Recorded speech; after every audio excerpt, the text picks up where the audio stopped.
وہ تمام آیات جو مصائب کے سلسلے میں قرآن مجید میں آئی ہیں، ان سے یہ معلوم ہوتا ہے کہ مصائب دو قسم کے ہیں۔ ایسے مصائب جو انسانی زندگی کی طبیعت اور مزاج میں رچے بسے ہیں اور انسان کے ارادے کا اس میں کوئی دخل نہیں، مثلا موت اور کچھ دوسرے حوادث، یہ پہلے نمبر کے مصائب ہیں۔ اور دوسرے وہ مصائب جن میں انسان کا کسی نہ کسی طرح عمل دخل ہے۔ قرآن پہلی قسم کے مصائب کے بارے میں کہتا ہے کہ وہ سب اذن خدا سے رونما ہوتے ہیں۔ دوسری قسم کے لیے کہتا ہے کہ وہ خود تمہارے اعمال کی وجہ سے تمہیں دامنگیر ہوتے ہیں۔ جس وقت امام زین العابدین علیہ السلام کو یزید لعین کے دربار میں ایسی حالت میں لے جایا گیا کہ آپ اس وقت زنجیروں میں جکڑے ہوئے تھے، تو یزید نے امام کی طرف رخ کر کے سورہ شورى کی یہ آیت پڑھی، وما اصابکم من مصیبت فبما کسبت ایدیکم۔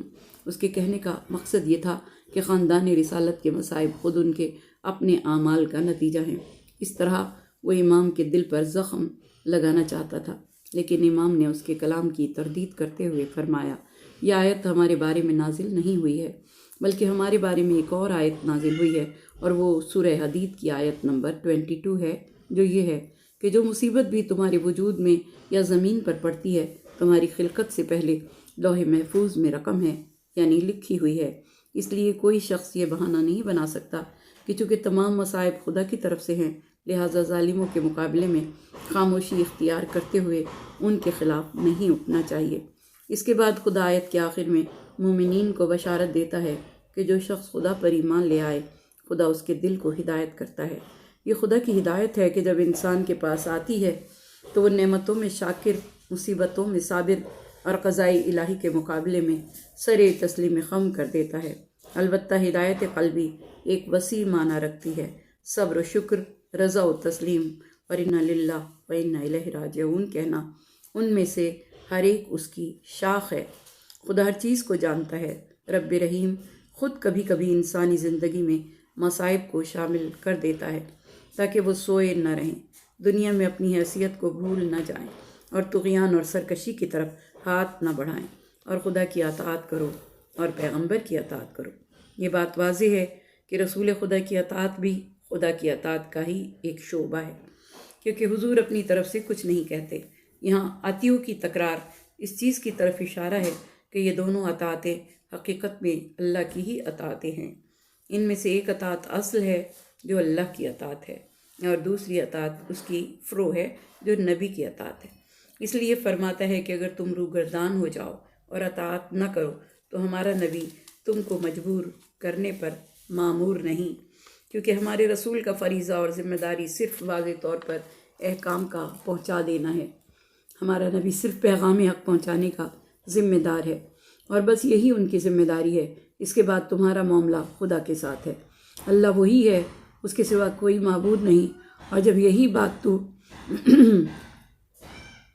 اگر یہی بات ہے تو مومن کو اسی پر بھروسہ کرنا چاہیے، اور اس کے علاوہ کوئی بھی عبودیت کے لائق نہیں، کیونکہ مالکیت، قدرت، علم سب اسی کے لیے ہے۔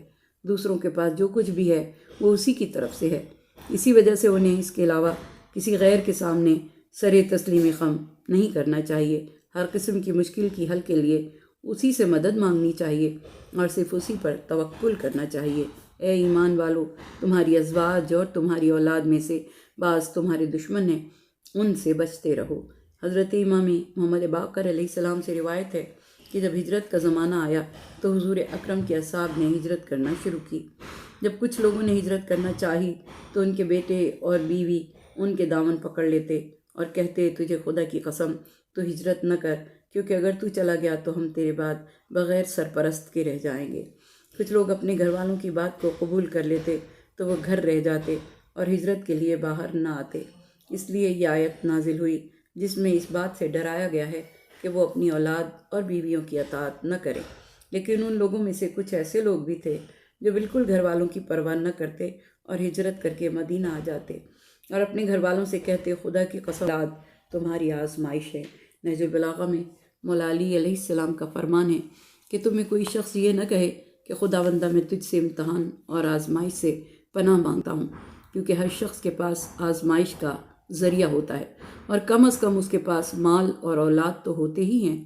لیکن جو شخص چاہتا ہے کہ خدا سے پناہ طلب کرے تو وہ ان امتحانوں سے پناہ چاہے جو گمراہ کرنے والے ہیں، کیونکہ اللہ کا فرمان ہے، جان لو تمہارے اموال و اولاد آزمائش کا ذریعہ ہیں۔ مال اور اولاد امتحان اور آزمائش ہیں۔ اگر انسان اس آزمائش میں پورا اترا تو یہی سبب سعادت ہو سکتے ہیں، اور اگر پورا نہ اترا تو یہ چیزیں انجام میں باعث ہلاکت ہو سکتی ہیں۔ اور وہ اجر عظیم جو اللہ کے ہاں ہے وہ انہی چیزوں کے صحیح مصرف میں صرف کرنے سے وابستہ ہے، اور یہ صحیح مصرف میں صرف کرنا ہی اللہ سے ڈرنا ہے، یعنی تقویٰ ہے، جسے بعد میں کہا گیا ہے کہ جہاں تک ہو سکے اللہ سے ڈرو۔ سورہ آل عمران میں اتقوا اللہ حق تقاتہ، آیت نمبر 102، اللہ سے ڈرو جتنا ڈرنے کا حق ہے۔ اس سے پریشانی پیدا ہو سکتی ہے کہ بھلا ہم اس سے ڈرنے کا پورا حق کہاں ادا کر سکتے ہیں، تو خدا نے اس آیت کی تشریح سورہ تغابن کی آیت نمبر 15 میں کر دی کہ اللہ سے ڈرو جہاں تک ہو سکے، اور سنو اور اطاعت کرو اور خیرات کرو، تمہارے لیے بہتر ہے۔ امام جعفر صادق علیہ السلام سے روایت ہے کہ ہر شخص کے پاس جتنی استطاعت ہے اسی کے مطابق اس کا حساب ہے۔ اللہ کی طرف سے شرعی تکلیف استطاعت کے مطابق ہے۔ پہلے خدا گناہوں سے بچنے کا حکم دیتا ہے، کیونکہ تقویٰ کی زیادہ تر نظر گناہ سے بچنے کی طرف ہے۔ اس کے بعد اطاعت کرنے کا حکم اور سننے کا فرمان جو اطاعت کے لیے ہے۔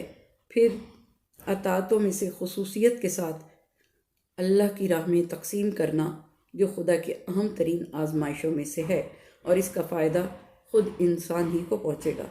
جو لوگ اپنے بخل اور حرص سے بچ جائیں وہی کامیاب ہیں۔ شح اور بخل کے معنی میں ہے کہ جو حرص سے جڑا ہوا ہے۔ یہ دو بڑی صفات انسان کی نجات کی راہ میں بہت بڑی رکاوٹ ہیں، کیونکہ یہ بہت بری صفات ہیں۔ اگر انسان خدا کی نظر کرم کا طلبگار ہے تو ان بری صفات سے نجات حاصل کرے تاکہ سعادت مند رہے۔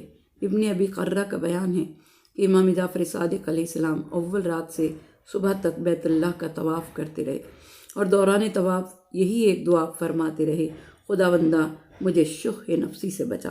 میں نے عرض کیا کہ میں آپ پر قربان جاؤں، آج رات میں نے اس دعا کے علاوہ کچھ نہیں سنا۔ تو آپ نے فرمایا، نفس کے بخل و حرص سے بڑھ کر اور کون سی چیز زیادہ خطرناک ہے، جبکہ خدا کا فرمان ہے جو لوگ شح نفس سے بچ جائیں تو وہ لوگ کامیاب ہیں۔ امام جعفر صادق علیہ السلام نے فرمایا، جس نے زکوٰۃ دی اس نے اپنے آپ کو شح کی بیماری سے بچا لیا۔ اس کے بعد نفس کو بخل اور شح سے روکنے کے لیے فرماتا ہے کہ اگر تم خدا کو قرض حسنہ دو گے تو وہ اسے کئی گنا کر دے گا، اور خدا قدردان اور بردبار ہے۔ کتنی عجیب تعبیر ہے جسے قرآن مجید میں انفاق فی سبیل اللہ کے بارے میں بارہا دہرایا گیا ہے۔ وہ خدا جو ہمیں پیدا کرنے والا، نعمتوں سے نوازنے والا اور تمام کائنات کا مالک ہے، وہ ہم سے قرض طلب کرتا ہے اور پھر اس کے مقابلے میں اجر عظیم اور بخشش کا وعدہ کرتا ہے، اور ہمارا شکریہ بھی ادا کرتا ہے۔ اس سے زیادہ کسی لطف و محبت کا تصور ہو ہی نہیں سکتا، اور اس سے بڑھ کر بزرگی اور رحمت ممکن ہی نہیں ہے۔ ہم کیا ہیں، ہمارے پاس کیا ہے کہ ہم اس کو قرض دیں، اور سب سے انوکھی بات یہ کہ اس عمل پر عظیم اجر و ثواب عطا ہوگا۔ یہ ایک طرف خیرات کرنے کی اہمیت اور دوسری طرف خدا کا بندوں پر انتہائی فضل و کرم ہے۔ قرض اصل میں قطع کرنے اور کاٹنے کے معنی میں آیا ہے، اور جب لفظ حسن کے ساتھ ہو تو مال کو اپنے سے جدا کرنے اور راہ خیر میں دینے کے معنی میں ہے۔ مال کا خیرات کرنا گناہوں کی بخشش کا سبب ہے۔ شکور اللہ کی صفات میں سے ایک صفت ہے۔ یہ اس بات کی دلیل ہے کہ خدا اپنے بندوں کا عظیم اجروں اور ثوابوں کے ذریعے شکریہ ادا کرتا ہے، اور اس کا حلیم ہونا گناہوں کی بخشش اور بندوں کو سزا دینے میں جلدی نہ کرنے کی طرف اشارہ ہے۔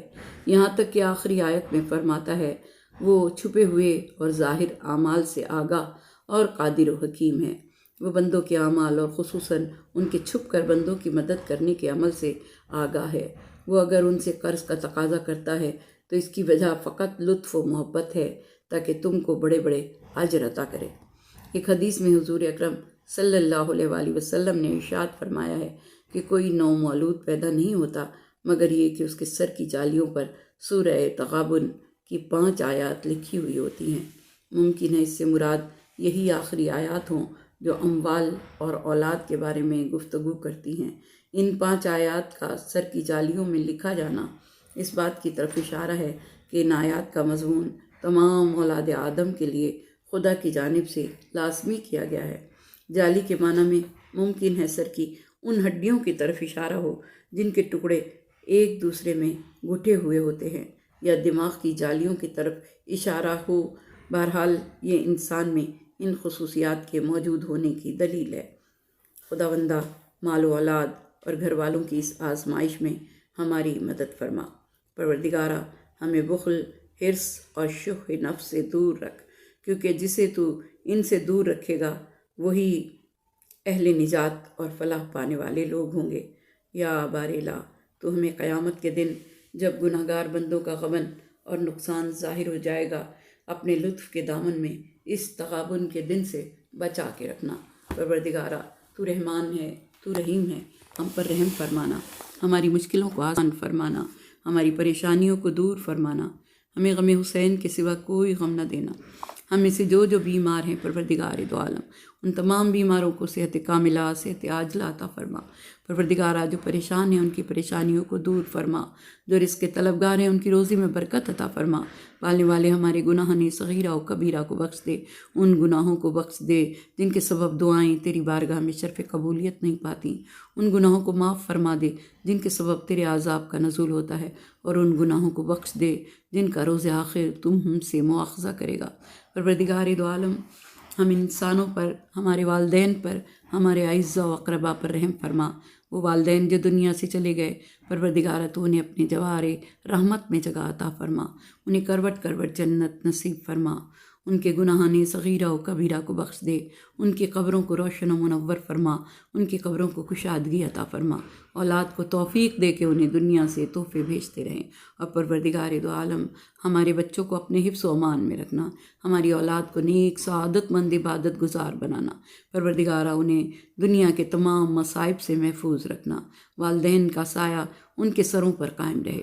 اور پروردگار دو عالم، ہماری بیٹیوں کو شہزادی کونین کی چادر کے سائے تلے رکھنا، بھی پروردگارہ انہیں پاک و پاکیزہ، طاہر و مطہر رکھنا، ان ہستیوں کے صدقے میں جن کو تو نے طاہر بنا کے کائنات میں بھیجا۔